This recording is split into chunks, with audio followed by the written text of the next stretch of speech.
Hola una vez más a todos, todas y todes. En este caso vengo para hablar de, como bien los mencionaron, sobre derechos políticos de las personas con discapacidad, específicamente barreras al derecho al voto. Vuelvo a presentarme por si acaso, había unas personas que no estaban. Mi nombre es Carlos Oviedo, vengo de la misión de observación electoral del equipo de justicia electoral. Hacemos seguimiento a todo lo que tiene que ver con el ejercicio de derechos, la parte normativa del ejercicio de los derechos políticos. ¿Cuál es el contexto de esto? En la MOE, más o menos desde el 2020-2021, se empezaron a consolidar la idea de hacer una serie de enfoques de observación, empezar a prestar una atención especial a grupos históricamente excluidos, a personas en las que, digamos, hemos visto unos patrones históricos y estructurales de discriminación y frente a quienes no nos habíamos hecho la pregunta de cuáles son las barreras que enfrentan específicamente en el ejercicio de sus derechos políticos.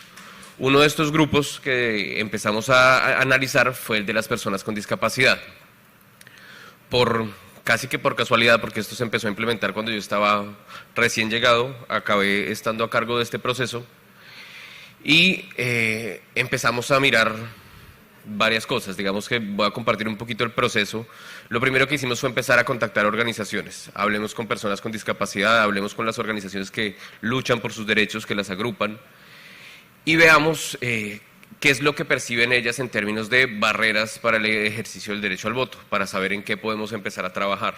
Estábamos en época preelectoral, justo antes de las elecciones nacionales de Congreso y luego las de presidencia, y pues empezamos a montar todo un proyecto de observación electoral basado en esto. ¿Qué encontramos? Las organizaciones nos reportaron muchas barreras, pero sobre todo que esas barreras varían mucho en función del tipo de discapacidad.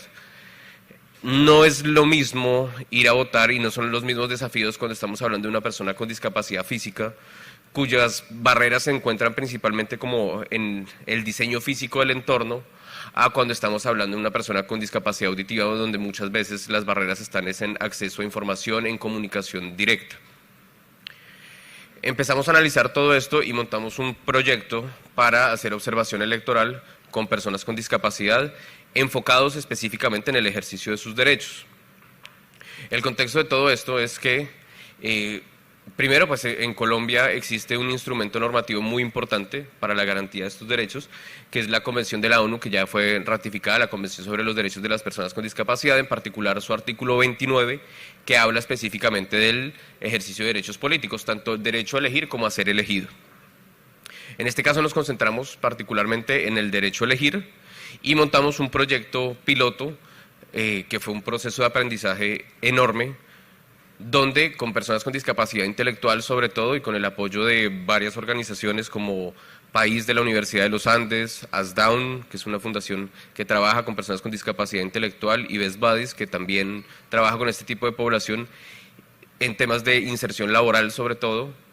Consolidamos una serie de materiales, una metodología, hicimos toda una metodología tanto para capacitar como para recoger los datos y empezamos a analizar eso. Hicimos un pequeño proyecto piloto con 13 personas para las elecciones de Congreso, que ya luego creció bastante para presidencia, ya llegamos a 70 personas, donde empezamos a analizar particularmente una cosa que ocurrió en ese momento, y es que la registraduría sacó un protocolo con diferentes medidas para la atención de personas con discapacidad en el proceso del derecho al voto, que contiene una serie de ajustes razonables según los diferentes tipos de discapacidades. Lo que tratamos de hacer fue verificar el cumplimiento de este protocolo y digamos que tratamos de incorporarlo tanto en nuestro ejercicio de observación ordinaria, el que llevamos ya tantos años haciendo desde que nació la MOE en 2006, y también en este ejercicio particular ya enfocado muy específicamente en las personas con discapacidad. ¿Qué fue lo que encontramos? Encontramos que se presentan barreras en diferentes fases. En la fase, digamos, preelectoral, hay muchísimas barreras en términos de acceso a la información. De personas con discapacidad intelectual, por ejemplo, por el tipo de formatos en los que sale la información sobre propuestas, campañas, pero sobre el proceso electoral en sí mismo. No son, digamos, materiales que se produzcan en formatos de lectura fácil, donde la forma en la que se presenta el contenido empieza a representar una barrera para este tipo de personas. Para las personas con discapacidad auditiva también hay unas obligaciones en donde los partidos políticos, dentro de la información que presenten en sus campañas a diferentes niveles, por ejemplo, apariciones en medios de comunicación o eventos en plaza pública, deberían tener intérpretes de lengua de señas, pero eso no está ocurriendo de manera efectiva. Y digamos que estos dos tipos de discapacidad se encuentran sobre todo sus dificultades ahí. Pero también vimos que en lo que es ya el ejercicio específico del derecho al voto y en la jornada de votación, pese a que existen ajustes razonables y ya eso en sí mismo es un avance, hay deficiencias frente a estos ajustes. Entonces, por ejemplo, tenemos unos cubículos que son cubículos con ajustes razonables, es como los denomina la registraduría, que son como una especie de aditamentos, unos accesorios que se pegan al lado del cubículo, que son más amplios y un poco más bajos que una mesa de votación normal. Están hechos para que puedan acceder personas con discapacidad física, digamos que se están movilizando en silla de ruedas, o personas de talla baja. Pero vimos una gran insuficiencia en la entrega de estos cubículos, o sea, nuestros observadores iban y preguntaban y no solo hay un desconocimiento de parte de las autoridades, sino también hay una insuficiencia de estos elementos de ajuste. Cuando le consultamos a la registraduría nos dijo, no, pues mire, nosotros entregamos un cubículo por cada puesto de votación. Ok, está bien, eso quiere decir que en todos los puestos de votación hay uno al menos, pero hay puestos de votación en donde están inscritas miles de personas, como hay puestos de votación en donde hay inscritas 5 personas. Seguramente para donde tenemos 5 personas está perfecto que haya uno solo, donde hay miles empezamos a ver una deficiencia importante y a través de los otros sistemas de información que tenemos y de donde recibimos información ciudadana, nos empezamos a dar cuenta que se estaban presentando muchas insuficiencias, muchos problemas para este tipo de ajuste. Gente que iba a votar y no le pasaban el cubículo, entonces tenía que acabar votando en cualquier estructura, en el pupitre de un colegio, que ya empieza a representar una afectación, digamos, no solo es un proceso diferente, diferenciado y como de segunda categoría para ejercer el derecho al voto, sino que también pone en riesgo garantías fundamentales como la secrecía. Se supone que los cubículos están diseñados para garantizar el secreto del voto. Un pupitre de un colegio en medio de un pasillo no cumple esa misma función. También vimos frente a personas con discapacidad física muchas deficiencias en materia de infraestructura. Hay puestos de votación que están en segundas plantas, que tienen en el interior del puesto de votación escaleras porque están divididas y hay unas mesas abajo, otras arriba. Esto no se pone, digamos, a consideración cuando se elige en qué puesto de votación va a estar una persona, no es algo que se considere la discapacidad. Entonces muchas personas acaban en ese tipo de puestos y empezamos a recibir reportes ciudadanos de situaciones tristes y un poquito dantescas, digamos, donde tienen que cargar un votante 4 personas por una escalera para poder llevarlo a votar, o simplemente el funcionario de la registraduría tiene que acabar sacando un cubículo de votación, una urna, y llenando un formato especial para que la persona con discapacidad pueda votar, porque no hay manera de que acceda al puesto de votación físicamente.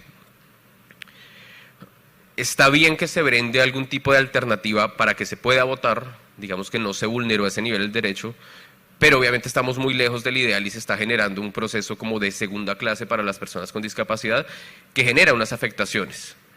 Frente a otro tipo de ajustes como los tarjetones braille, notamos insuficiencia en su distribución, también un desconocimiento de parte de las autoridades. Entonces una de las cosas que acabó pasando es que las personas solicitaban un tarjetón, les decían no está disponible, tenemos que conseguirlo en el puesto de al lado. Entonces la persona solo tiene 2 opciones, o una, esperar a que le traigan del siguiente puesto de votación, que dependiendo del contexto puede ser muy lejos, para poder votar, o conseguirse cualquier persona que le sirva como acompañante y vote por ella. De nuevo, estamos viendo un fallo en garantizar igualdad e independencia en el ejercicio del derecho. En este caso estamos obligando a una persona a que acceda a un tercero para poder ejercer su derecho, o que requiera un nivel de esfuerzo y de tiempo mucho mayor al que cualquier otro votante. En términos de personas con discapacidad auditiva, en el contexto específico de la votación es en donde hay una de las mayores dificultades y deficiencias, porque no existe una herramienta para comunicarse, no hay intérpretes, obviamente es imposible garantizarlo en todos los puestos de votación, pero no existe una plataforma y eso sí que es realmente una oportunidad donde lo tecnológico puede ayudar muchísimo, que les permita a los funcionarios de los puestos de votación contactar a un intérprete y poder comunicarse de manera efectiva con una persona sorda. Lo que intentó hacer la registraduría fue utilizar una aplicación que es el Centro de Relevo del Ministerio de la Tecnología, ¿cómo es que es? El MINTIC, de las Tecnologías de la Información y las Comunicaciones, pero eso está prohibido porque esa aplicación específica del Centro de Relevo está hecha para que las personas la utilicen en su día a día. Es un ajuste razonable dirigido a las personas sordas para que lo implementen en sus actividades diarias para poder comunicarse, no para suplir las obligaciones de las instituciones que deberían ofrecer esas garantías. A partir de todo esto, nosotros sacamos una publicación que se llama Elecciones y Discapacidad en Colombia por la eliminación de barreras para la participación, donde hicimos una serie de recomendaciones a las autoridades electorales y a partir de eso, digamos, hemos definido nuestra ruta de trabajo para este año y para estas nuevas elecciones. ¿Qué es lo que hemos buscado? Hemos generado recomendaciones sobre diferentes temas. Una de las barreras que vimos que era importante era que muchas personas con discapacidad, pese a que tienen una plena capacidad jurídica y pueden, digamos, ejercer sus derechos de manera autónoma, realmente están todavía con muchos rezagos históricos de la discriminación que han sufrido, porque, digamos, esta idea de que hay una capacidad plena jurídica de las personas con discapacidad es relativamente nueva en Colombia. Así que en muchos casos todavía están institucionalizadas y una de las iniciativas que tuvimos fue tratar de hacer que las autoridades electorales empiecen a llevar el derecho al voto a estas instituciones y a estas personas. Gracias a eso logramos un avance que considero es muy importante y es que para estas elecciones se logró implementar la instalación de puestos de votación en instituciones de salud mental. Es un primer paso y está orientado específicamente a personas con discapacidad intelectual y psicosocial, pero es un avance hacia, primero, empezar a romper los estigmas de la institucionalización de personas con discapacidad, pero segundo, para que empecemos a pensar en que hay que llevar las garantías y hay que llevar los derechos a las personas, que el esfuerzo debe ser institucional, en lugar de tratar que las personas sean quienes asuman las cargas, sobre todo personas con discapacidad que ya en su día a día tienen que vivir una serie de cargas que les impone un entorno que no es accesible, que no les permite el ejercicio pleno y libre de sus derechos. Hemos seguido avanzando y decidimos ampliar cada vez más este ejercicio de observación. Entonces, hemos hecho seguimiento a lo que son los procesos de contratación, a las condiciones para la participación de personas como candidatas.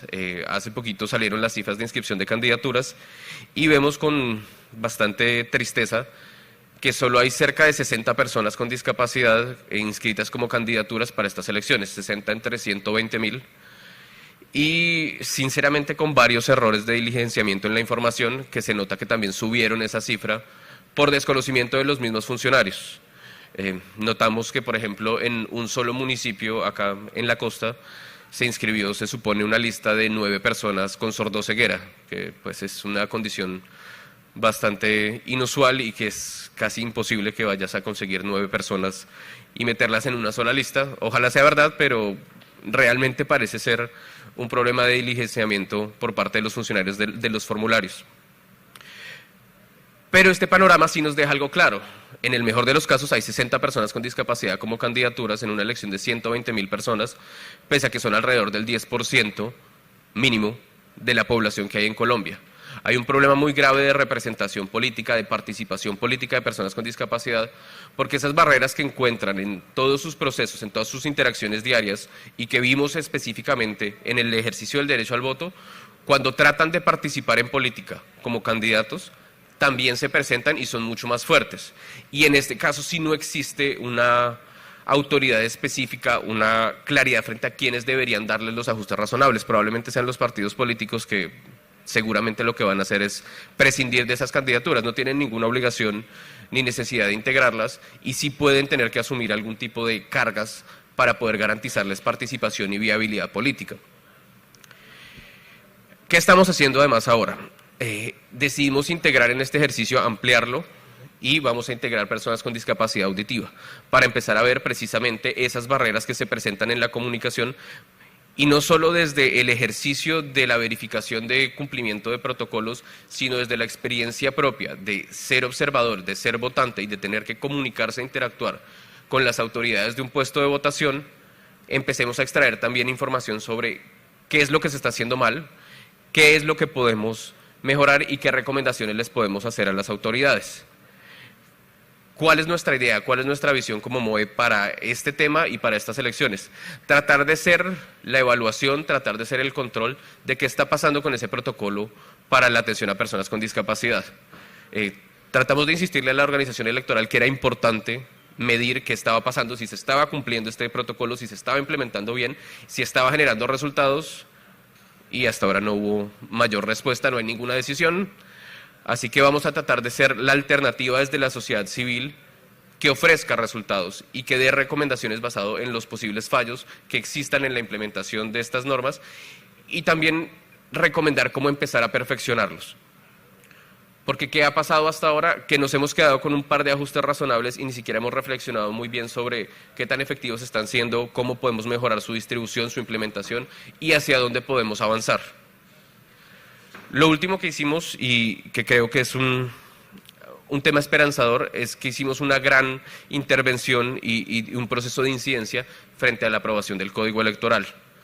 Logramos meter un par de disposiciones buenas frente a ajustes razonables, frente a obligaciones de las autoridades electorales para que empiecen a tomar más en serio esta participación de las personas con discapacidad, para que se den garantías efectivas en el ejercicio del derecho al voto, para que por fin vayamos avanzando hacia un contexto donde podamos realmente ofrecer accesibilidad, acceso a los derechos, a su ejercicio, a su goce libre, informado, y a que se empiecen a eliminar sobre todo estos imaginarios frente a las personas con discapacidad que aún subsisten. Este ha sido un proceso muy interesante, ha sido un aprendizaje muy grande para nosotros, y creo que el solo hecho de empezar a hablar de esto y que tengamos estos espacios como acá en el FITS ya es una ganancia, porque uno no empieza a reflexionar sobre estos problemas hasta que no empieza a notarlos. Y desde nuestro entorno nos tocó reflexionar. ¿Nuestros materiales de capacitación son adecuados para todas las personas? Quizás no. ¿Nuestros materiales de observación lo son? No. ¿Nuestras instalaciones para poder ir a hacer una capacitación lo son? No. Necesitamos hacer una serie de ajustes diferentes para poder avanzar en este proceso, y comenzó por nosotros esa reflexión, por la inclusión de intérpretes de lengua de señas en diferentes actividades, por la simplificación y aclaración de muchos formatos, de muchos materiales, por empezar a repensarnos nosotros como organización. Y nuestra invitación en este proceso es que empecemos a hacerlo todos, y sobre todo las autoridades que son las encargadas de hacer efectivos lo que son estos derechos, su goce, que las personas realmente puedan participar en el proceso, sentirse integradas y ser una parte de la democracia. Esperemos que hacia el futuro podamos llegar a un contexto en el que las personas con discapacidad ya no sean personas que se están quedando fuera de la democracia, sino que sean partícipes activos que nos están impulsando, desde sus propuestas, desde sus visiones, desde sus votos.